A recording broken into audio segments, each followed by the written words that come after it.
Izuku Shigaraki by Fangirl48 on AO3. Chapter 11 Meetings and Misses.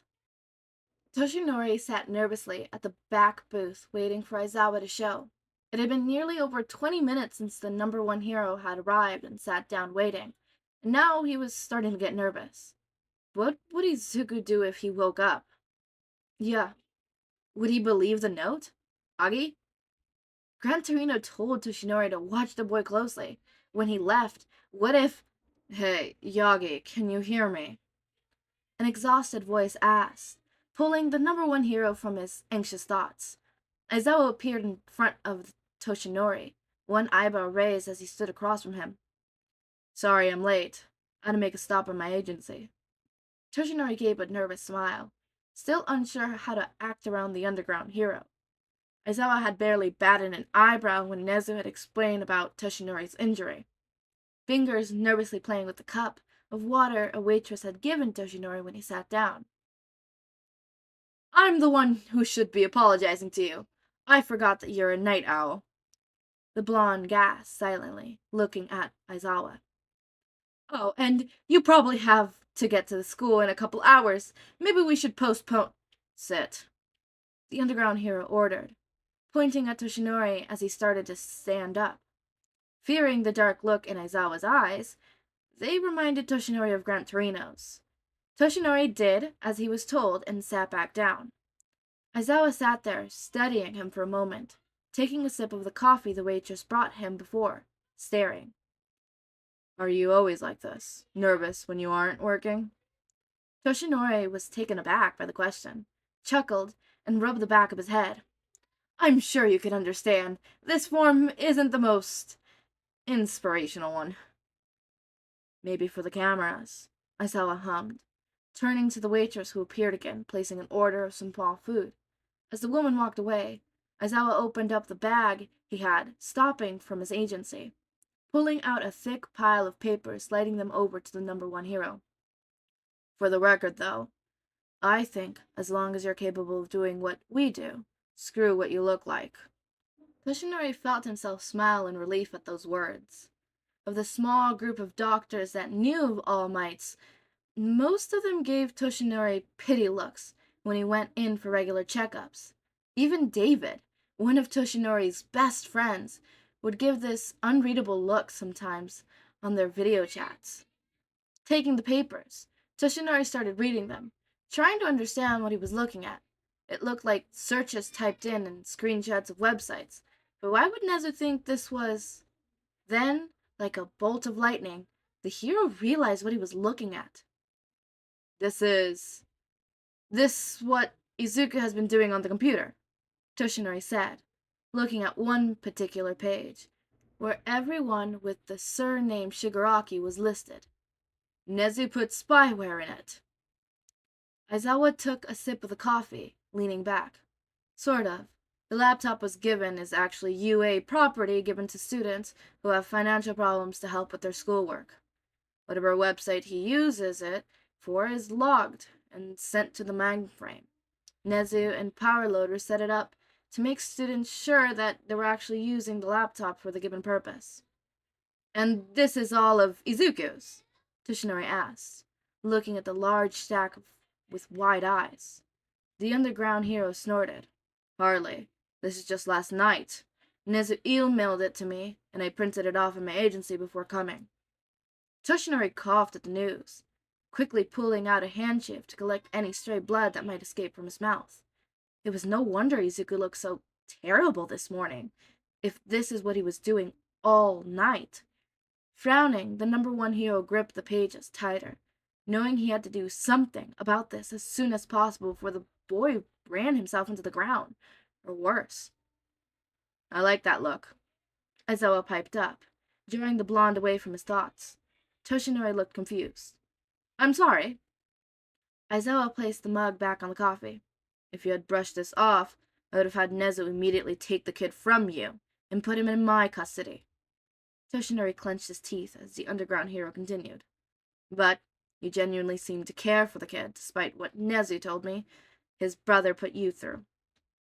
Nezu told you about him? Toshinori asked, looking baffled. No doubt the abbreviated version. The underground hero shrugged, reaching back into his bag to pull out a smaller bunch of papers held together by a single paperclip. Can you take the day or two off from work? Toshinori nodded.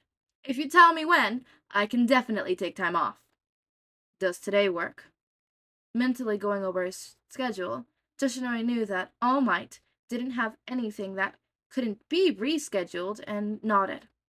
Good, the other Growl hero said, handing over the paper he had been holding. Get Izuku ready and meet me at the train station. The three of us are going for a trip. To where? Toshinori asked, taking the papers. Aizawa slides out of the booth, putting some money down as he got up. Nabu. Toshinori looked like he wanted to say something. Still, Aizawa was too quick, already out the door, grabbing his food from the waitress before the number one hero realized what had happened. Slouching down, Toshinori lifted one of the stacks of papers Aizawa had left behind. An old article showed a picture of a very wealthy-looking mansion in one corner, in particular catching the number one hero's eyes. The Akatani group. Toshinori felt a slight chill run up his spine, knowing exactly who the group was and what sort of influence they had. Paying his half of the check, Toshinori nodded home to tell Izuku about their sudden trip, nagging feeling following him the entire way. The hero barely even heard the door chime sound as an ashen-haired male in a black hoodie made his way inside the coffee shop. Tomura had told Kirigiri he was coming to Mutsufu to do some recon on UA, and well, that was partially true. He'd also just needed to get away for a moment. Sensei had been acting strangely. At first, Tomura barely noticed. The creepy doctor always insisted that Sensei stay away from germs as possible because of his injuries. It didn't stop Tomura from making Kirigiri take him to see Sensei whenever he wanted to, though. But lately, Sensei had been doing something. The last few times Tomura had Kirigiri warped into Sensei, he had heard the man talking to himself. When he'd first gotten hurt, the doctor said it could take some years for the damage to make itself known. Could this be some late damage from Sensei's injury presenting itself? Toshinori's fingers tightened over the glass of water the waiter had brought him. This was All Might's fault. Everything was. The first opportunity Tomura had, he would murder the so-called symbol of peace in the bloodiest and cruelest way possible. The first thing was first. Recon. And maybe some breakfast. Alright, so I don't have that much notes for this chapter in particularly. I just want to talk about most likely Izuku is researching a bunch about the new world to just get a grasp on the new world, and like it could be kind of scary. The unknown is quite scary, so like the best way to combat that is to know, and so that could also be what he's doing. It could also just be a weird coping mechanism kind of way, and a weird way to try to express himself in a way, or not weird. It's quite normal to, like, if a loved one is lost, to have like your search history be like how to deal with missing loved ones, stuff like that, right? Because like you need comfort and you will find it however you see fit or however your mind see fits at the moment. My next note is Tomura, not the brother, but as in Shigaraki, as in like the villain. His oh my god. This sets a different picture, at least. It's still, I'm not saying Shigaraki's relationship with All for One is less toxic, I guess, because in the anime it is extremely toxic. Basically, he was groomed. He was groomed. It's not basically, he was groomed. He was groomed to become something for the greater good, and it's upsetting to know. But this, obviously, I think in the beginning, it was hinted at that in the beginning that was the purpose, but then, All for One grew attached kind of way, and it does change stuff, but it still doesn't, I don't know, still gives me the icks, it still doesn't sit right with me. I would need more information to, fully, explain why it gives me the X, but it's just giving me the X and I don't like it. But as always, make sure to eat, sleep, drink water, take your meds, have a wonderful day or night, join our community Discord server, link is in the description, subscribe to see more of my content, and thank you so much for watching.